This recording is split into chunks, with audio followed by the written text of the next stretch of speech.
میرے رسول کریم علیہ السلام نے ایک مثال بیان فرمائی. ایک شمون نام کے بزرگ تھے, بنی اسرائیل سے تعلق تھا,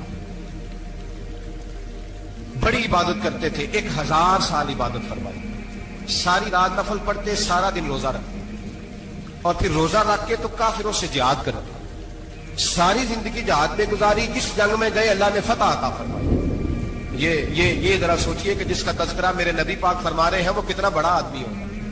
ولی اگرچہ بنی اسرائیل کے تھے لیکن اتنا زبردست ان کا جہاد کرنے کا طریقہ تھا, بڑا جہاد کیا, بڑی انہوں نے, کافر بڑے پریشان تھے کہ بندہ قابو نہیں آتا, بڑی دور تک بات گئی, بڑی جدوجہد کی, لیکن حضرت شمون علیہ رحمہ بنی اسرائیل کے ولی تھے, قابو نہ آئے. آخر ان کی بیوی کو خریدا.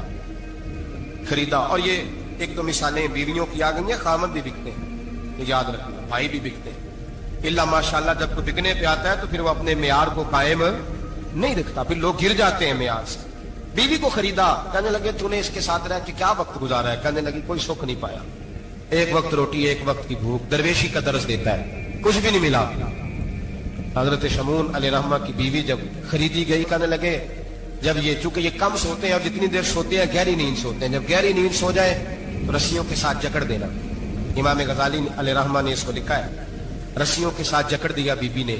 حضرت شمون اٹھے نہ تو اپنے آپ کو رسیوں سے بندھا ہوا دیکھا, اللہ اکبر کہا, جب اللہ اکبر کہا تو ساری رسیاں ٹوٹ گئی.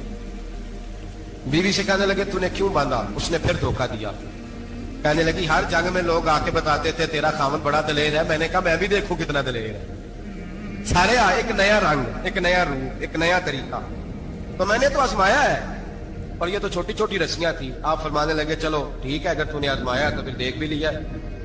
کچھ دنوں کے بعد اس نے زنجیروں سے باندھ دیا, لوہے کی زنجیروں سے. اٹھے تو بندھا ہوا پایا, اللہ اکبر کا تو زنجیریں بھی ٹوٹ گئیں. فرمانے لگے یہ تو نے کیا کیا؟ کہنے لگی دیکھنا چاہتی تھی, کچی رسیاں تو توڑ دیتے ہو, زنجیریں بھی ٹوٹتی ہیں کہ نہیں؟ ہاں بھائی ٹھیک ہے, لوگ بتاتے ہیں تو واقعی دلیر ہے, ہر جنگ میں کامیاب ہوتا ہے. اب قریب بیٹھنے لگی, کھانا اپنے ہاتھوں سے کھلانے لگی, فریب کرنے لگی, دھوکہ دینے لگی. کہنے لگی بتاؤ تو صحیح طاقت کا راز کیا ہے؟ مومن نرم دل ہوتا ہے. ایک دفعہ کوئی مسکرا کے پاس آتا ہے تو سمجھتا ہے کہ شاید یہ میرا خیر خواہ ہے, اس لیے مومن دھوکے کھاتے ہیں, دھوکے دیتے نہیں. جب اس نے محبت کے لب و لہجے میں بات کی تو جناب شمون کہنے لگے اور تو میں کسی چیز سے قابو نہیں آ سکتا. بال ان کے لمبے لمبے تھے, بیٹھتے تھے تو نیچے بال آتے تھے, ہماری شریعت میں جائز نہیں. نبی پاک صلی اللہ علیہ وسلم نے زلفے کانوں تک کی اجازت دی ہے, کندھوں تک کی اجازت ہے, کندھوں سے نیچے بال آئے تو حرام لکھا ہے اعلیٰ حضرت, کندھوں سے نیچے جائز نہیں. ان کے بال بڑے لمبے تھے, بیٹھتے تھے تو نیچے دب جاتے تھے. حضرت شمون کہنے لگے مجھے دنیا کی تو کوئی طاقت نہیں باندھ سکتی, ہاں میرے بالوں سے مجھے باندھ دیا جائے تو پھر نہیں میں اٹھ سکتا. بس اس کے ہاتھ بات آ گئی, اس نے کھانا بھی کھلایا, اس نے بستر بھی بچھا کے دیا, پیر بھی دبایا. جب سو گئے تو اس نے ان کے بالوں سے انہیں باندھ دیا اور کافروں کو جا کے بتایا کہ آج نہیں کھول سکے گا. جب اٹھے تو بندھا ہوا دیکھا, بیوی کی طرف دیکھا, کہا تجھے خیال نہیں آیا کھول دے؟ کہنے لگی ساری زندگی غربت دی تو نے, یہ دیکھ مجھے ہیرے ملے ہیں, کنگن ملے ہیں, یہ دیکھ میرے کانوں میں ہیرا, سونا, چاندی, ہر چیز, چل جا, تیرا کیا کرنا ہے؟ ساری رات عبادتیں, سارا دن تو ذکر فکر اور جہاد میں گزار دیتا. دھوکہ دیا. ان کافروں نے آ کے ستون کے ساتھ چارپائی اٹھائی اور ستون کے ساتھ کھڑی کی, پھر رسیوں اور زنجیروں سے باندھا.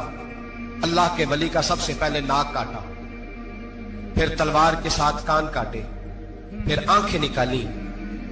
جب زبان کاٹنے لگے تو انہوں نے اللہ کو آواز دی, کہا میرے مولا میں کوئی لاوارث ہوں کہ کوئی مجھے دھوکہ دے اور اس انداز میں قتل کر دے؟ مولا میں دھوکے کھاتا رہا, میں کوئی لاوارث تو نہیں. جب یہ دعا فرمائی تو پھر بجلی چمکی, پھر اللہ کا قہر برسا. امام غزالی فرماتے ہیں وہ کافر جو آئے تھے وہ جلے, اس طرح جلے کہ ان کی ہوا بھی اڑ گئی. اب وہ بی بی دوڑی آئی اور پیروں میں بیٹھی, کہنے لگی بخش دو. آپ فرمانے لگے ساری زندگی میں تیرے دھوکے کھاتا رہا, اب اللہ کی لاٹھی چلنے لگی ہے, اس کی آواز نہیں ہوتی, اب تو خدا کے حوالے ہے. پیروں سے آگ چلی.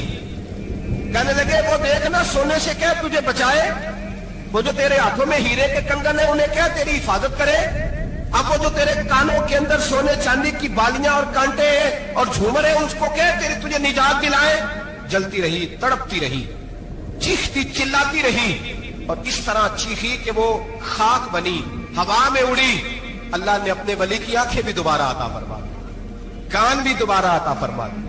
اللہ تبارک و تعالیٰ نے پہلے سے زیادہ طاقت دی۔ وہ جب باہر نکلے تو اعلان کر رہے تھے، لوگوں دیکھو دھوکہ والے جل گئے، تباہ ہو گئے، نام و نشان مٹ گیا، اور مجھے دھوکہ دیا گیا تھا تو اللہ نے مجھے پہلے سے زیادہ طاقتیں عطا فرما دی، پہلے سے زیادہ قوتیں۔ دھوکہ نہ دیں، فریب نہ کریں۔ جو آپ کسی کو دے رہے ہیں، اور میرے محبوب علیہ الصلوۃ والسلام کی ایک حدیث تو یہ بتاتی ہے جو دنیا میں دھوکہ دے گا دنیا میں ہی اس کا نقصان اٹھائے گا۔